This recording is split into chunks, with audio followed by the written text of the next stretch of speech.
Bonjour, dans cette vidéo, nous allons nous intéresser au repérage dans l'espace, donc en 3 dimensions. À l'écran, intéressons-nous à la fenêtre du milieu dans un premier temps. Il s'agit d'un repère du plan. Rappelons qu'un repère du plan est constitué de 2 droites graduées ayant la même origine. L'une est horizontale, c'est l'axe des abscisses, l'autre est verticale, c'est l'axe des ordonnées. Plaçons un point A dans la fenêtre du milieu.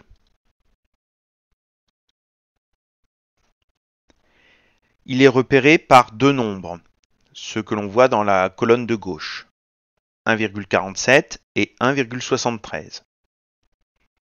Donc 1,47 est l'abscisse du point A, 1,73 est l'ordonnée du point A. Quand on déplace le point A, on constate qu'il se déplace également dans le plan gris, ici sur la fenêtre de droite. Donc sur ce graphique, celui de la fenêtre de droite, l'axe des abscisses est représenté en rouge et l'axe des ordonnées est représenté en vert. Plaçons maintenant un point B sur le plan gris.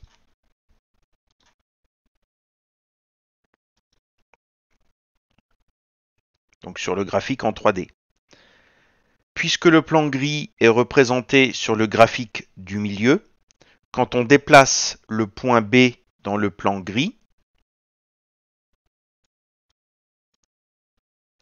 on voit également qu'il se déplace dans la fenêtre du milieu. Dans la colonne de gauche, on constate que le point B est repéré par 3 nombres. Donc ici 2,96, 3,16 et 0. Et le troisième nombre reste égal à 0, quelle que soit la position du point B dans le plan qui est en gris. Regardons maintenant ce qui se passe lorsque B quitte le plan gris, soit en montant, soit en descendant. Donc, puisque le point B n'est plus dans le plan gris, il disparaît de la fenêtre du graphique du milieu. Et au niveau de ses coordonnées, on constate que le troisième nombre n'est plus égal à 0.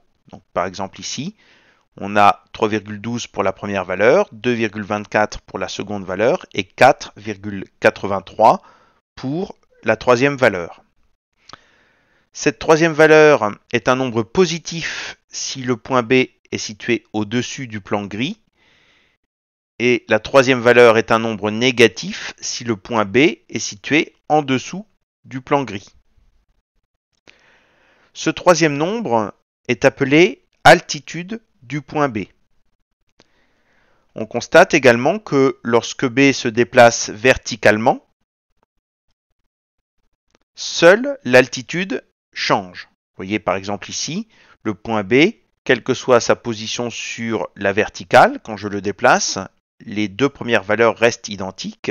La première à 3,12 et la deuxième à 2,24.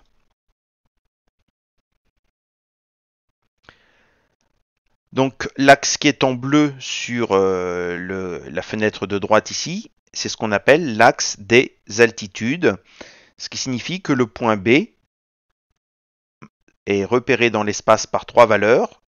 La première qui est l'abscisse, la deuxième qui est l'ordonnée et la troisième qui est l'altitude. Nous verrons dans une autre vidéo comment nous y prendre pour lire les coordonnées d'un point dans un pavé droit, mais aussi pour placer un point dans un pavé droit dont on nous donne les coordonnées.